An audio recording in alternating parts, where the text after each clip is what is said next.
Hi, this is Brendan Davis from Bedrock Games and the Bedrock Blog, and I'm here with Dion and Adam to talk about Detective D, The Mystery of the Phantom Flame. This is a 2010 film directed by Tsui Hark with action direction by Sammo Hung, starring Andy Lau, Lee Bingbing, and Carina Lau as Empress Wu.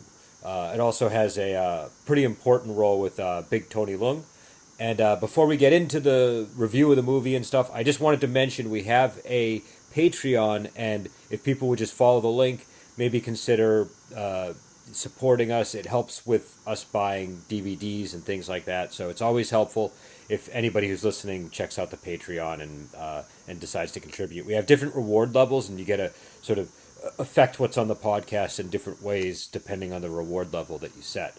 So again, the movie is Detective D and the Mystery of the Phantom Flame. It's set during the Tang Dynasty and during the reign of Empress Wu. And it's all about this mysterious, spontaneous human combustion that's going on in the Empire that may or may not pose a threat to the Empress against the backdrop of this massive statue, this massive Buddha statue that's being constructed. And Empress Wu, who is just like the Dowager Empress at this point, her actual coronation is supposed to be occurring. So there's all this sort of stuff hanging in the air as Detective D investigates. And I won't give anything away yet, but over the course of the discussion, we're certainly going to give away spoilers. So if you haven't seen it, you might want to check it out first. So I just wanted to find out from you guys, what was your initial impression of this film? I enjoyed the movie thoroughly. I was very impressed by the story, first of all, and I was impressed with the action sequences and just the whole way it was put together. I thought it was awesome. I wish I had a second time to look at it before the podcast, but it was great.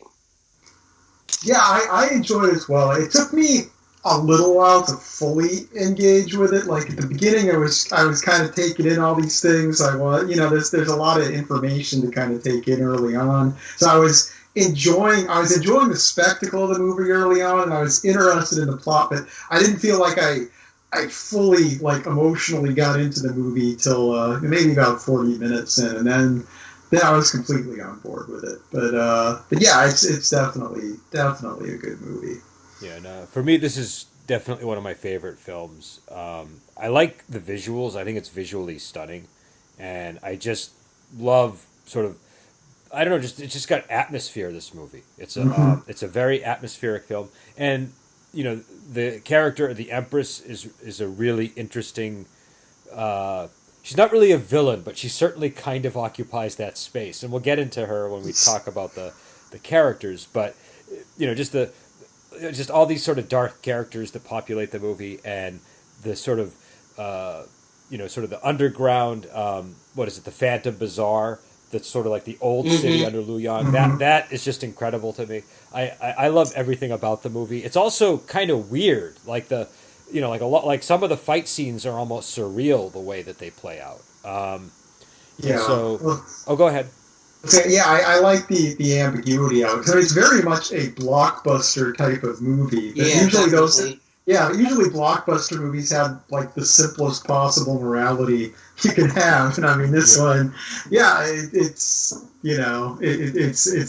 very complicated, which may have been, which is a good thing about the movie. It may have been why it took me a little while to get into the movie early on, because I wasn't quite sure where it was going during the first half hour. So ultimately, I think the thing that held me back a little was a plus to the movie once I've seen the whole thing.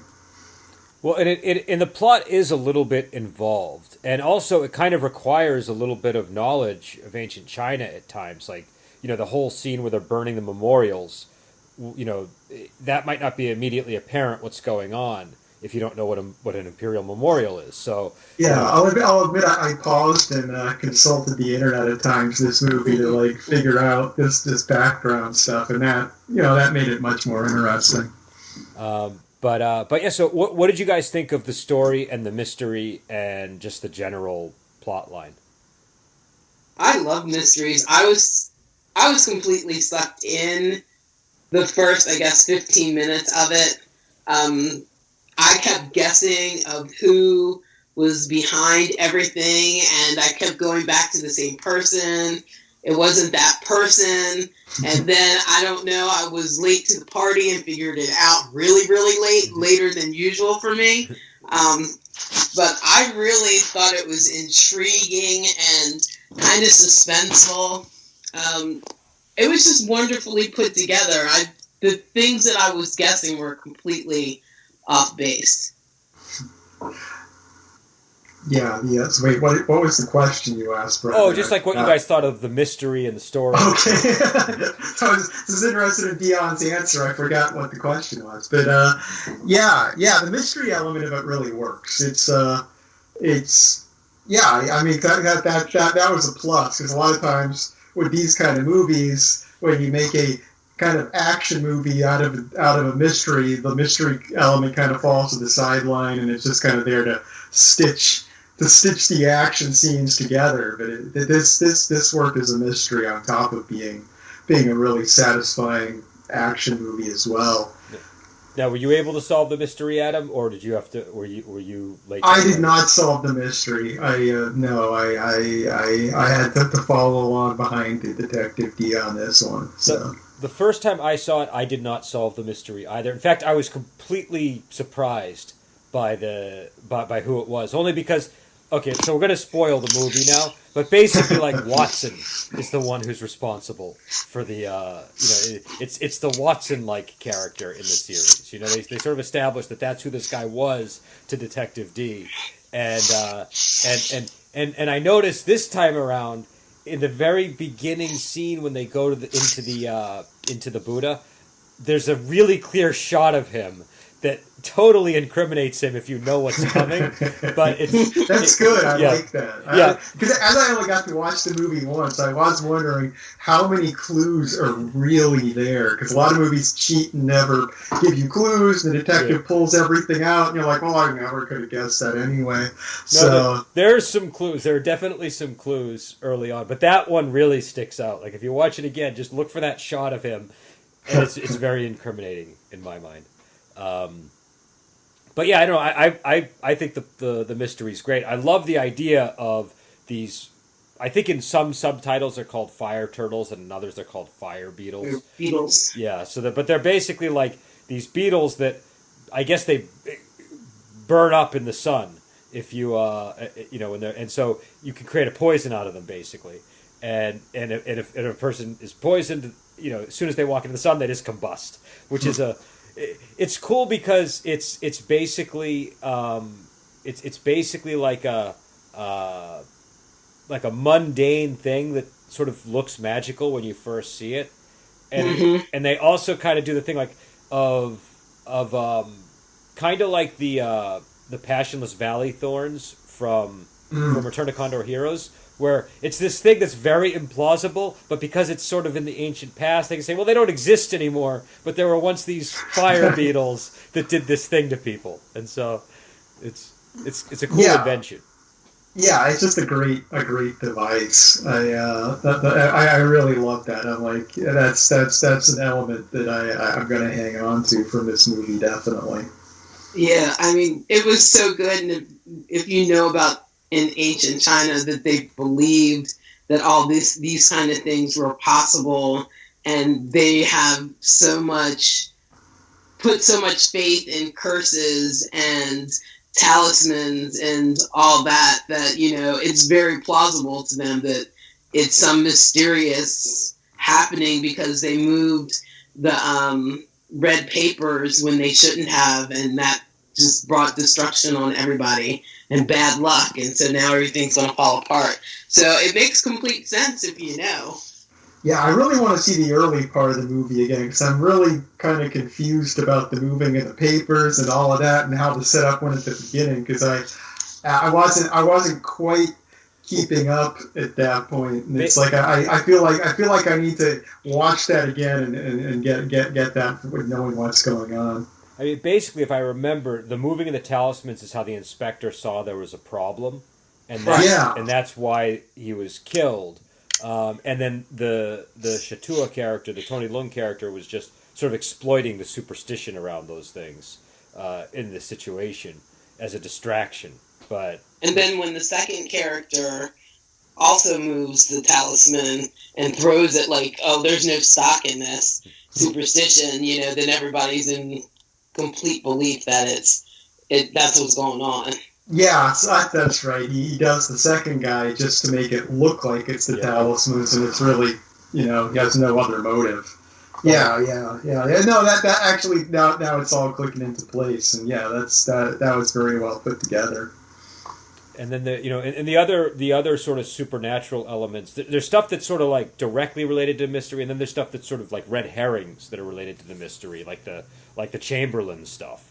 But I think the Chamberlain stuff is actually some of the cooler aspects of the movie. Like there's this really, it's almost like what's that show that you're always talking about, Adam? The surreal television show. Which Twin Peaks. Well, Twin Peaks. You're always talking about Twin Peaks. Oh, Twin Peaks. Yeah. I could see that, definitely. There's like an elk or a deer that wanders into the palace and is supposed to be the Chamberlain. To give advice. Yeah. Yeah, that stuff was kind of cool, though. And the Transfiguration, that was awesome. It brought me right back to Harry Potter.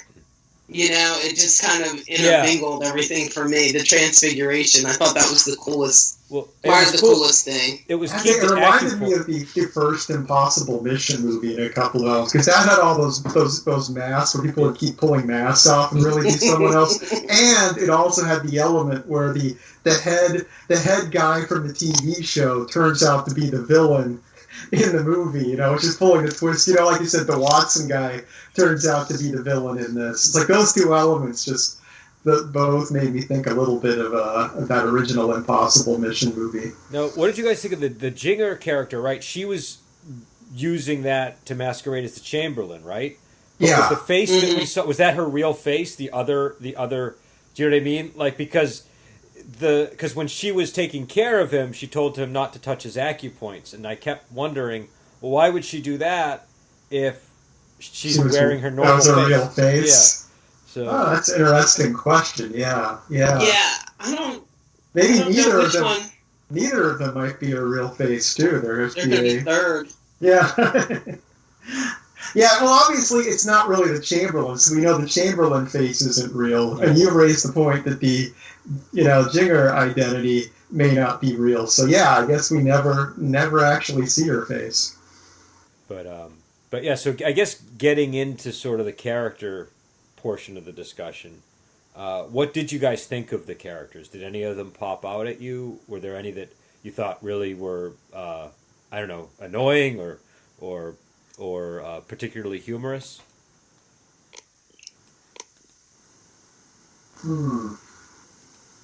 I thought that Pei Donglai, I thought he was the villain the whole time. I'm going to be honest. I just kept thinking with his pale color and the wearing the constant of the black and the black hat and then the umbrella and all that. And I don't know, something just made me think that he was the villain the whole time. Well, he looks like the evil eunuch from Dragon Inn, right? He looks yes. Yeah. I didn't think he was the villain, but I really liked the way he was kind of a jerk. He's just like ready to torture people all the time. It's like that was another thing.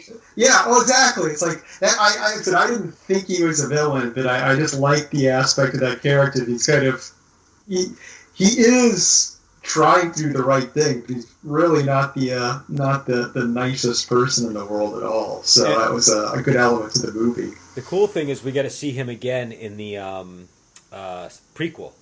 He has a... the other movie's a prequel. I was wondering about that. The second movie is a prequel, and so we'll get to see sort of the origin of their relationship there. Okay. But yeah. So what about some of the other characters? But yeah, he's a very interesting guy. I like his axes, like just the sort of the costuming and the weaponry with him is pretty good. Yeah. I kind of also thought he was a vampire. I don't know. I was just all over the place with him.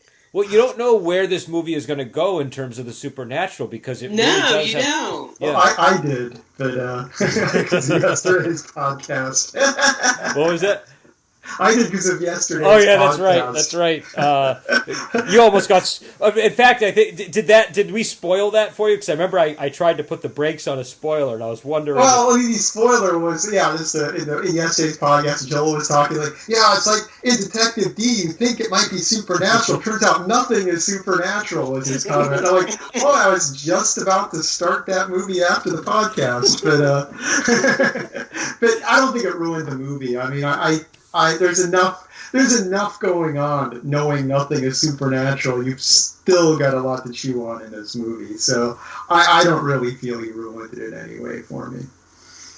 But yeah, I don't know. For me, my favorite character in the movie is definitely Carina Lau's Empress Wu. I think that's just like a really chilling character that she plays, and she kind of shifts. Like every once in a while, she retreats into the humanity that's sort of disappearing, but then she just sort of gets her, she just reasserts like, okay, I'm supposed to, this is my goal, to be the Empress, and people are disposable, and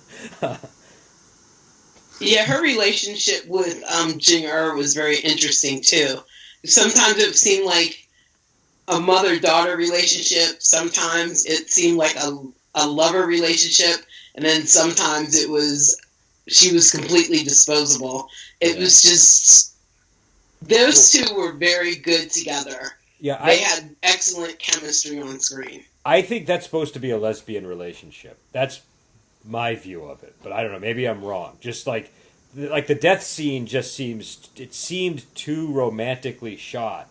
Yes, to be, definitely. Like it wasn't direct. Like you could watch the whole movie and never come to that conclusion. But it just seemed to be the subtext of it. I don't know, Adam. Did you think that, or do you think it? Yeah, I mean, it's ambiguous, but it's definitely pulling, like you say, just the way things are shot and the emotion. I mean, there's definitely some very intense emotion between these two people, whatever their relationship. It's more than an officer and an empress relationship. That's definitely. For certain. And then there's the whole thing where she says, "Did you ever love somebody?" And she says, "Yes, but the price was too high," or something like that. But then she asks her if it was worth it, and she says yes. And she's very, it's a very committed yes.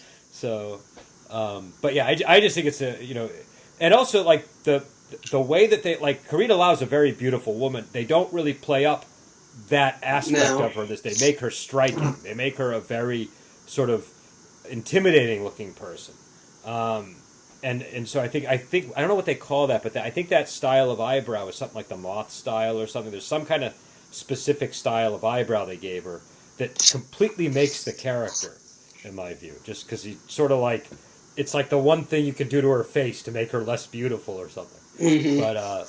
But yeah, so I think that's a tremendous character, and obviously Andy Lau is Detective D. I love Detective D. Yeah, that's a really, really good casting, I think. Yeah. He nailed it. I mean, it's it just he just projects the intelligence really easily. Well, what's so striking? Go ahead. I was just going to say, I just would have liked him a little bit more quirky. If he were more quirky. Yeah, I don't know. Just have some kind of like weird mannerisms or something. So like you have a little eccentricity in your detectives, definitely. Then I do. I love Monk. Monk is like one of my favorites. Okay. So if he had some kind of weirdness to him, I probably would have really, really loved him. But no, I think he did a great job. Very intelligent portrayal of Detective D. I mean, that was spot on. Just speaking of Monk, there was an episode where he refused to go into an elevator and he had to walk up several flights of stairs. I used to do that myself, so I've always been kind of partial to Monk as well. But yeah, what's funny to me too is, like, if you look at Andy Lau in a lot of other movies, that he's so different than he is in this film. Like just think of like House of Flying Daggers, how different he was playing kind of a similar type of character, like a lawman type figure, and the performance is so different. So I just thought it was really exceptionally well done there, and and again I agree with you guys on the Dong Lai character, and Li Bingbing as Jinger, I thought was really good too. Yeah, I thought this movie was excellent cast. They did a perfect job putting each person with their character. Now, just talking about specific scenes, the first one I want to discuss, because I remember I talked about it with Joel, and this is the one that always horrifies me the most, is the one where Jinger gets killed. Like, that, I'm just curious what your reaction was when that spear shaft first flew across the screen. Yeah, that surprised me. I wasn't expecting that at all. Me too. I was horrified. I was disappointed. I screamed and cried, "No! She can't die! No, this is not right." But yeah, it really affected me. Yeah, no, it's horrifying on a number of levels. Number one, it happens kind of out of the blue. Like, it's at a moment where it's not. It's sort of like in Saving Private Ryan, how some of the shots, some of the death shots were like really kind of out of step with where you expect them in the rhythm of a normal movie. And this was not at a moment where I was anticipating anything violent happening. No, she's just come around to the good guy's side fully. She's just done the step of committing. I'm going to work with Judge D, and then boom. Yeah, it's like you're expecting it to be a turning point, and no, the movie's going to be a little rough with that. Yeah, I mean, just the fact he lost both of his, his sidekicks to an extent over the course of the movie. That was very unexpected. He lost all three of his sidekicks. Yeah, you're right. Yeah. Three sidekicks. That's true. The other guy was a sidekick as well. But also, it's just such a violent way to die. Like because normally there's some room for doubt when you see somebody get skewered or hurt in some way. This was like, there's no way. Yeah. It just went like right through her. Sure. And then another one goes through her like a moment later. And it's like, it sort of just reduces the character to like, humans are made out of easily disposable meat. It's just like this. It's sort of like she suddenly is the visual representation of Empress Wu's philosophy in the movie. Just like humans are disposable. So... when they showed the tripwire, I was expecting a net. Yeah, that's the thing. Yeah, exactly. Because that's the thing that's so weird about it. You see the wire, but it's still surprising when she gets sliced up like that. I think because you're expecting her to dodge out of the way, because you figure, they're showing the wire, so clearly she is going to sense the wire, and she's going to be fine. Do you know what I mean? Like. That wasn't my case. I was like, she's going to trip over the wire and the net's going to come down, not she's going to be speared. I thought they'd be captured and taken somewhere. As I said at the beginning, all my assumptions were just inaccurate. But, yeah, I thought they would be captured and taken somewhere, and someone would have to, rescue them. So maybe some other sidekick that we didn't know about would come out from nowhere and, save the day. It's the perfect point in the movie for them to get captured, too, because that's the point where they get captured by the villain, and the villain reveals his plan, and then they escape, and, then they have to stop everything from happening. So it is at that perfect moment. But no. See, Adam made sense, see? Yeah, I completely agree. And then there's the fight scene in the Phantom Bazaar with the Chamberlain, or the fake Chamberlain, like I think that's a really cool scene too, because that's another one where it's like, this guy's clearly like a monster or something supernatural, and then it turns out to be like he's basically a really elaborate puppet of some kind. But it's a really cool fight. So I think I don't know. Do you guys have any other scenes that you thought really stood out?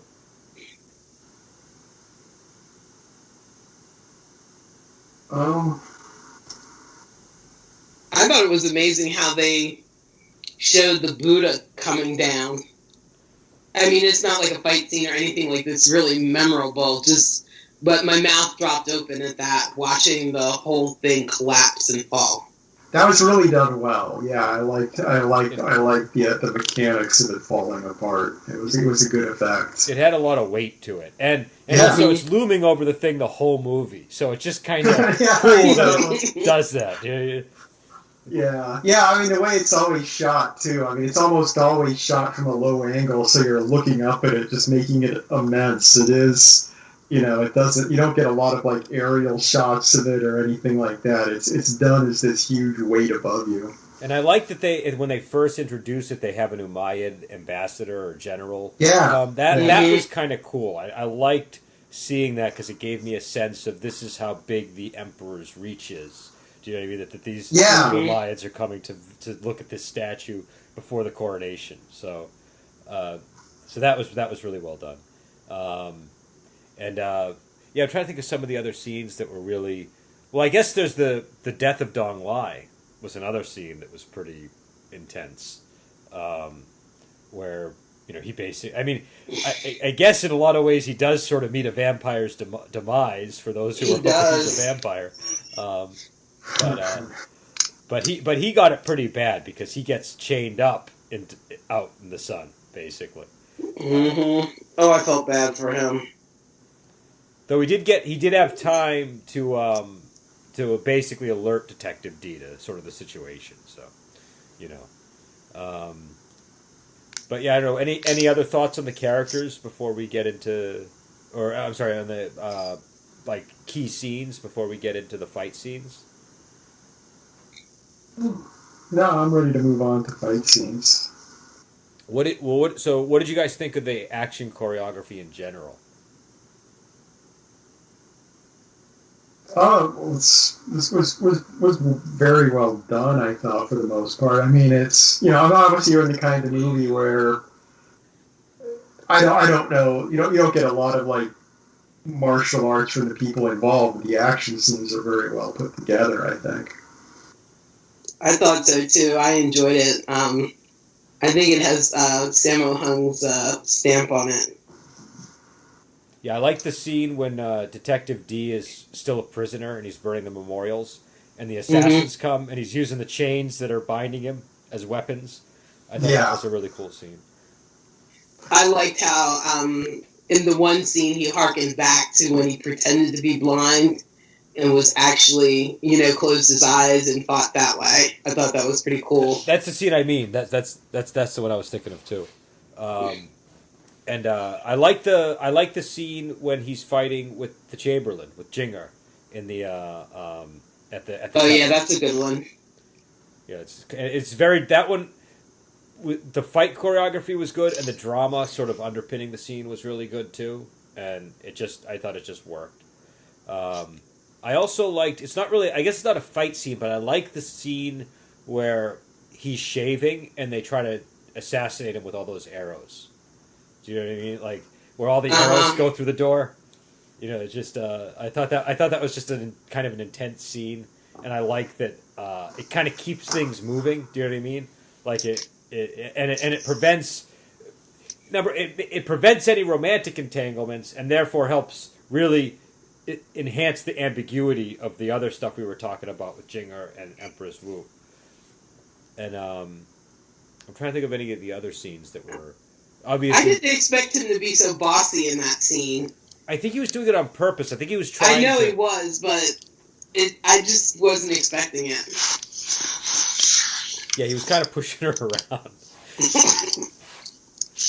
and he was being really rude because she was basically saying she was willing to sleep with him because the Empress had said to serve him, and he kind of started being a jerk to her. So, but yeah, and then there's the.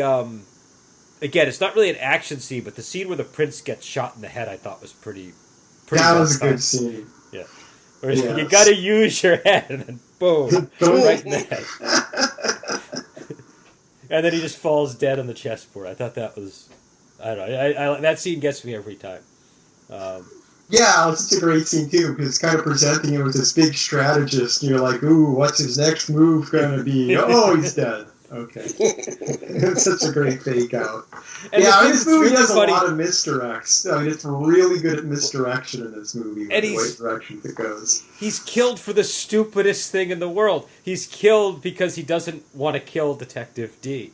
And then Shatua is the person who's behind the murder. It's a... Yeah, it's kind of funny because he's just talking about that, like how, there's no need to be rash, you don't need to destroy these people, take a long view, and it's just he's destroyed by the opposite philosophy of no, we're just going to kill all our enemies. So, but yeah. So I don't know. Any other thoughts on any other parts of the movie before we get into sort of recommendations and stuff? No, I'm ready for the recommendations. All right. So I guess on a scale of 1 to 5, like we normally do, and we've sort of decided no halfsies, right? We can't do like 4.5 or 3.5. It's got to be a firm 3, 4, 5, 2, or a 1. Where would you guys rate this movie? I'm going with a 4. It's got to be a must see. I can't wait to see it again. It's right up there with for me my old school flicks, like Disciples of Shaolin and Flag of Iron. It just sucked me in from like the very beginning. The storyline is very well written. The action is awesome. The characters are 3-dimensional, and I was emotionally attached to Jing so I really felt the pain of her death. She's a historical figure, by the way. She's a real person. Yeah, she's a real. That's based on a real person. That character. So there's a lot of. So you'll have like if you really like the character, there's a lot of stuff that you can go and read about if you're interested. Cool. It just had everything that I would want in a really good movie. So I'm definitely giving it a solid 4. Yeah, I go with 4 as well on this. It's it's possible on future viewings I might elevate it, but it's 4 for me. It was just a very well put together movie. Yeah, and I'm gonna have to give it a 5. Is my rating. I think for me. And I think a lot of people are going to have different reactions to the movie. Like, I think some people will see it and they might give it a 3. You know what I mean? Some people might even give it a 2. But for me, this movie, the first time I saw it, I was just in love with it right away. And it's one of those films that's really never left me. And I keep going back to watch it periodically. So it just, I love the way it's shot. I love the way that the fight scenes are done. I love just the look of it. And I love the atmosphere.